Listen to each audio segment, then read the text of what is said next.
বৰ্তমান মই বহি আছোঁ গাড়ী ষ্ট্ৰিঙত।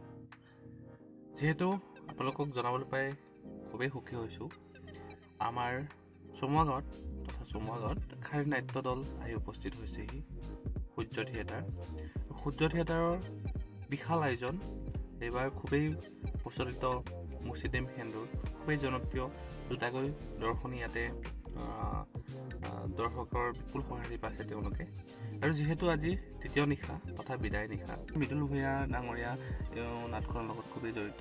আৰু মৃদুল ভূঞা দেৱৰ কথাটো ক'বই নালাগে, তেওঁৰ এক্টিঙত ছুপাৰ ডুপাৰ হিট। গতিকে এখন ব্যক্তিক্ৰমী নাট, বাস্তৱধৰ্মী নাট, খুবেই ভাল লাগিছে চাই। আৰু তাতে যিকেইটা চৰিত্ৰ উপস্থাপন কৰিছে, সেই চৰিত্ৰ উপস্থাপন কৰাখিনিও খুবেই সুন্দৰ, কলা কৌশলীৰ দিশতো সুন্দৰ। আৰু তাত যিটো কনচেপ্ট লৈ সেই নাটকখন বনাইছে, একদম ক'বলৈ গ'লে আমাৰ লাইফটোত কি ঘটি আছে সেই লাইফটোৰ ওপৰতে তেওঁলোকে উপস্থাপন কৰিছে। যিটো আজিকালি কম্পিটিশ্যন যুগ, গতিকে কম্পিটিশ্যনত পৰি আজিকালি মানুহ মৰে, মানুহ কিবা হয়, মই কিয় কৰিব নোৱাৰিম, কিয় নকৰিম, এনেকুৱা। একচুৱেলি সময়মতে সকলো চেঞ্জ হ'বই বাৰু, যি নহওক। আৰু ড্ৰাগছ শব্দটো আপোনালোকে শুনিলেই চাগে অকণমান গা মূৰ সিঁয়ৰি উঠে। এই ড্ৰাগছ শব্দটো আমাৰ সমাজত যেতিয়াৰ পৰা প্ৰচলিত হৈছে, তেতিয়াই কিন্তু আমাৰ ল'ৰা ছোৱালীবোৰ, সকলোৰে কথা কোৱা নাই, কিছুমান ল'ৰা ছোৱালীবোৰ বেয়া দিশত আগবাঢ়িব ধৰিছে। আৰু ড্ৰাগছ খাই বহুতো কিবা কিবি হোৱা আমি নিউজ চেনেলবোৰত দেখিছোঁ। গতিকে সেই ড্ৰাগছৰ ওপৰত তেওঁলোকে এটা উপস্থাপন কৰিছে, এটা চৰিত্ৰ, খুবেই ভাল লাগিছে। যিহেতু গেলেৰীত বহিছিলোঁ, যিহেতু গেলেৰীত বহুতেই ভিৰ হয় আৰু জানেই অকণমান দূৰ হয়, তথাপিও মই তাৰ পৰাই অকণমান চাই খুবেই ভাল পাব। ভিডিঅ'টো একে লাষ্টলৈকে চাব, অকণমান বুজি পাব। ৰাস্তালৈ নাচালে আপোনালোকে নুবুজে কথাষাৰ। আজি মৃদুল ভূঞা ডাঙৰীয়াৰ ছুপাৰ ডুপাৰ এক্টিং আপোনালোকে চাবলৈ পাব। আৰু লগতে কমেডি কিং, নামটো বিশেষ মোৰ মনত পৰা নাই, খুব কমেডিয়ান, মানে খুব ভাইৰেল কমেডিয়ানৰ। গতিকে তেওঁ আছে এইখন নাটকৰ লগত জড়িত, গতিকে দেখা পাব। আৰু এখন ভাল নাটক, জীৱনৰ মানে আমাৰ বৰ্তমান চলি থকা এখন বাস্তৱধৰ্মী নাট, মানে খুবেই ভাল আৰু একদম মিলি যোৱা নাট। গতিকে চাই ভাল পাব। ব'লক তেন্তে আজি ব্লগ বুলি নহয়, আজি থিয়েটাৰখনৰ দৃশ্যখন অলপ উপভোগ কৰোঁ। স্থান পাইছোঁহি, ব'লক আজি থিয়েটাৰৰ ভিতৰলৈ সোমাই যাওঁ।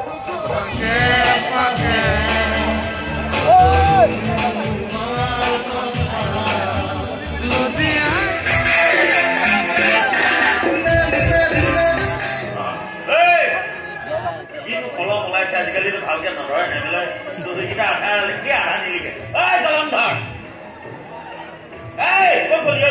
আমাৰ কি কম ছাৰ, এইটো কি কম মানুহ, আধা লিখে আধা নিলিখে, ভাল কৰ্ম জানিব নোৱাৰো।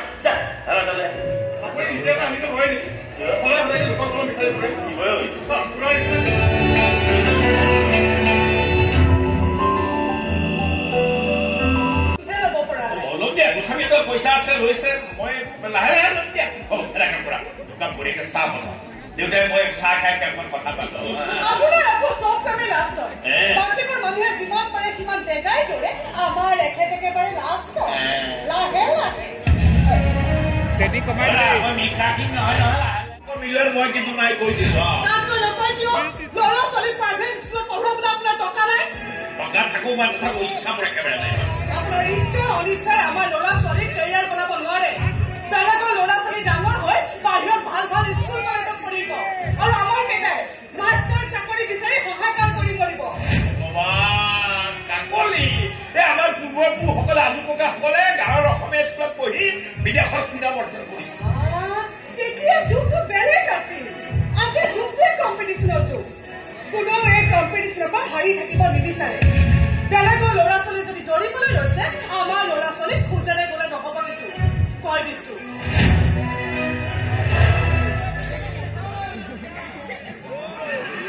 চাৰিআলি কনভেন্ট স্কুলখনৰ লগত মই কথা পাতিছিলো। বাবু এডমিশ্যন হ'ব বুলি কৈছে, মাহে 10,000কৈ লাগিব। তাৰমানে তুমি সেই অলিম্পিকৰ শিক্ষাডাল জ্বলাই থৈ আহিলা। এতিয়া তোমাৰ ল'ৰা দৌৰি দৌৰি সেই মেডেলটো অৱস্থাই আৰু ঠিক আছে। মধ্যবিত্তৰ এইটোৱে বাহাদুৰি, হাড় ভাগি যাওক, তেজ পানী হৈ যাওক, তথাপি কম্পিটিশ্যনৰ পৰা কেতিয়াও পৃষ্ঠভংগ নিদিয়ে।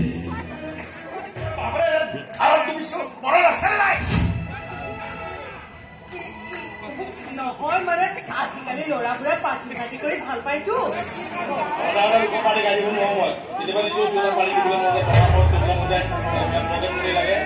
তোমালোকেতো কৈ দিলেই হ'ল, আমিতো দুটাৰ লাজত কৰিবলৈ নিদিওঁ। লাজত নেপেলাম আমি বাপ, আমাৰ এই সোণমণিক লাজত পেলাম, ধনমণিক লাজত লাগিলে সি আমাক যিমানে লাজত পেলাম, লাগিলে আজিকালি ৰাস্তা দি আহিব।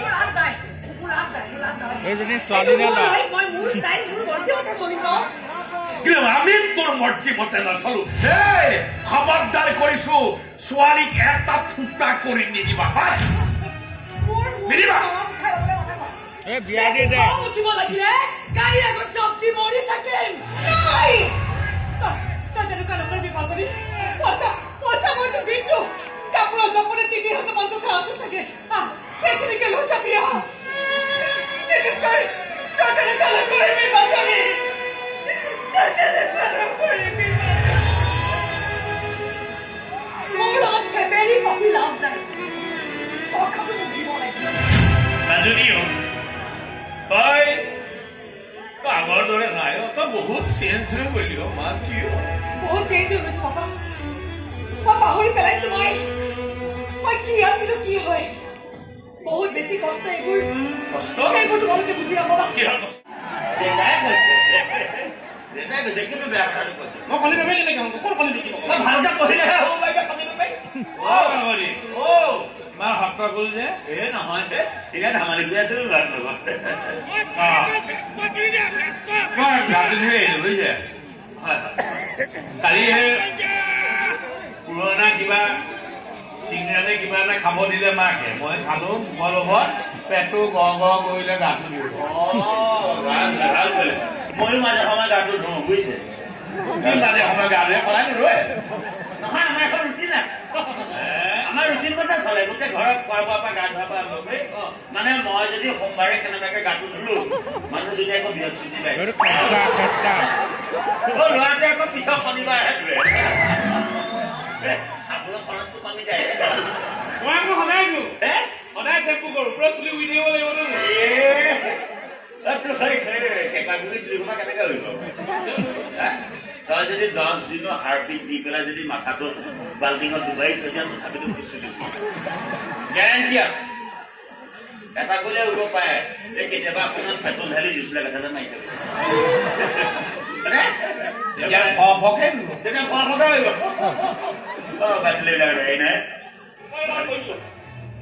এইবোৰ বেপাৰ বন্ধকৰ নহলে কিন্তু বেছি সময় নালাগিব। তেতিয়া সমস্ত দুখ মই মোৰ মূৰৰ ওপৰত জাপি লম। তহঁতৰ একো হ'ব নেকি? মই যি কৈছো তাকে কৰি ভায়াটোৰ মূৰৰ কথা শুনিব নালাগে। যা। আৰে মণি, তুমি এইবোৰ বাদ দি দিয়া কিয়? নোৱাৰো বাদ দিবলৈ। আৰু তুমি মোৰ পিছত কিয় লাগি আছা? তুমিতো জানা যে মই কিমান ভাল কিমান বেয়া, তাৰ পাছতো কি কৰিব লাগে? আৰে যি কৰা কৰা।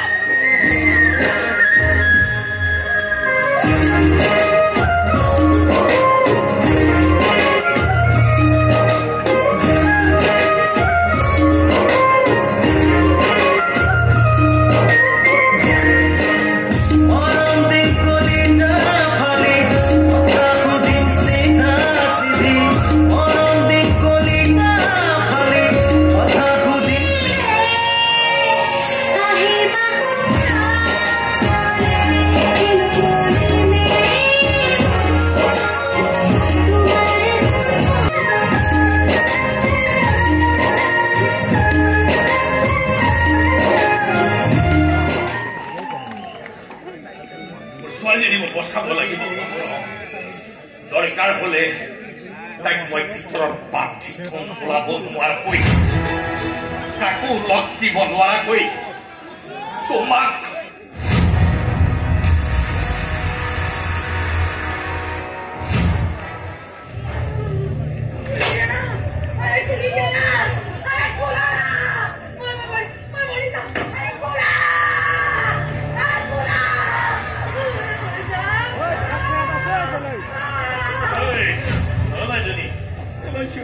কৰিছো।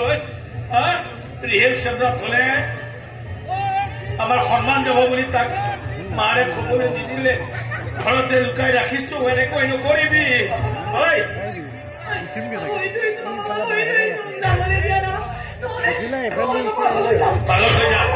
পাগল হৈ যা লগতে আমাকো পাগল কৰ সমাজে আমাক হাঁহিব নোৱাৰে পুতৌ দৃষ্টিৰে চাই আমিও পাগল হওঁ তোৰ লগত নাই দে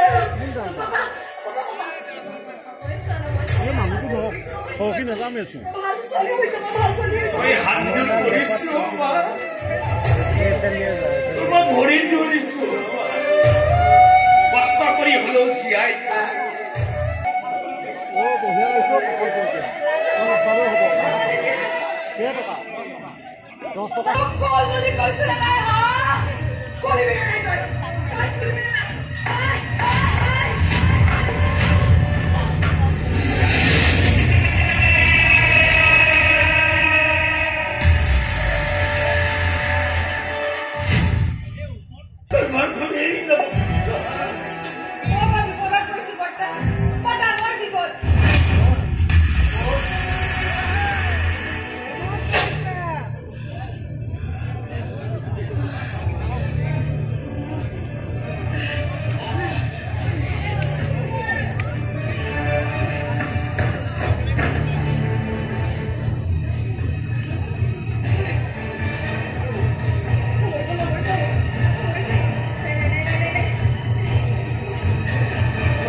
মাজুলীৰ খবৰটো পাই মই দৌৰি আহিলো চাচোন চাহ এইও ঘৰখন এৰি গুচি যাবলৈ ওলাইছে নহয়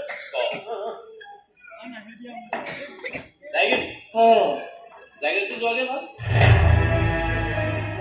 মানে কি টাউনৰ ল'ৰাবোৰে মাজে মাজে অলপ ফূৰ্তি কৰে গাঁৱৰ ছোৱালীবোৰে আকৌ এই ফূৰ্তিটো বৰ চিৰিয়াছলি লৈ লয় নহয় ককা মানে এডজাষ্ট কৰিব নোৱাৰে গতিকে জোৰ মানুহটো অলপ গুচি যোৱাই ভাল তোমাক ইণ্ডাষ্ট্ৰী কথা ক'বলৈ আছে মই চাকৰি নাজানো ন কণ্ট্ৰেক্টৰৰ দোকান তাত একাউণ্টছৰ চাকৰি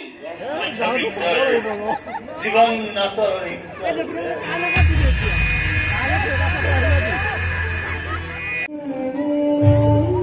মানুহজনী স্কুল তুলি দিলে এইখন লৈ কাণৰ কাষত ক'ব ইমান যে দৌৰিলে কম্পিটিশ্যন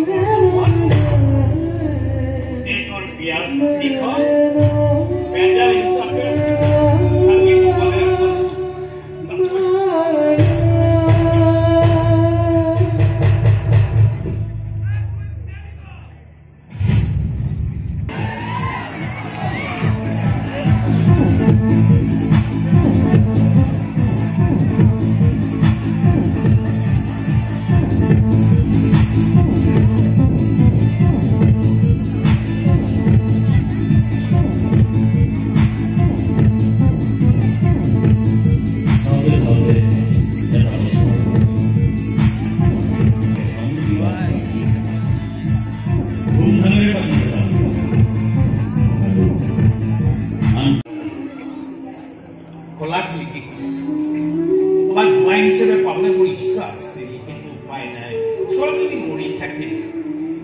ভুল কৰিছিল ভুল স্বীকাৰ নকৰিলে তোমালোকেও কথাবিলাক লুকুৱালা আৰু সময়মতে যদি কথাবিলাক ক'লাহেঁতেন তাইক চাগে বচাব পাৰিল তেওঁ অনুৰোধ কৰিছিল দীপাক তুমি গ্ৰহণ কৰা হৈছে যে তুমি তাইক গ্ৰহণ কৰা সমাজে তোমাক বাহ বাহ দিব আধুনিক মনৰ মানুহ বুলি তোমাক সমাজে স্বীকাৰ কৰিব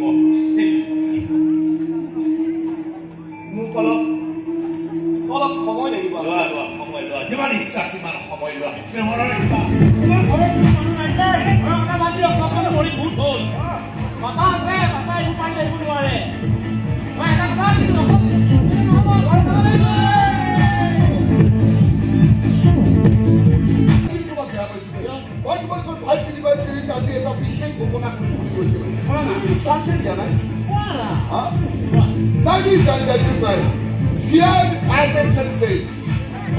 আমি সুখী হব যে মই নতুনকৈ ৰেষ্টুৰেণ্ট বিজনেছ আৰম্ভ কৰিছো অলৰেডি মই এইখনতে ধৰি 5খন ৰেষ্টুৰেণ্ট ইতিমধ্যে কিনি লৈছো আৰু মোৰ গোটেই ৰেষ্টুৰেণ্ট বিলাকৰ চোৱা চিতাৰ দায়িত্ব থাকিব মোৰ জি আৰু মোৰ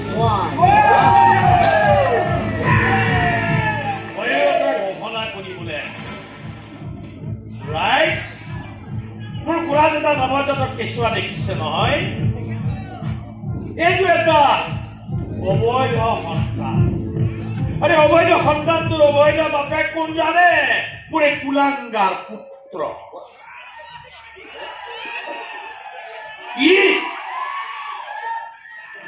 তোৰ জন্মৰ প্ৰমাণ পত্ৰত বাপেকৰ নামটো এই মোৰ কুলাংগাৰ পুত্ৰৰ নাম দিছো এইবাবে তাই সমাজত আৰু কোনো ছোৱালী কেনেকৈ ধ্বংস কৰিব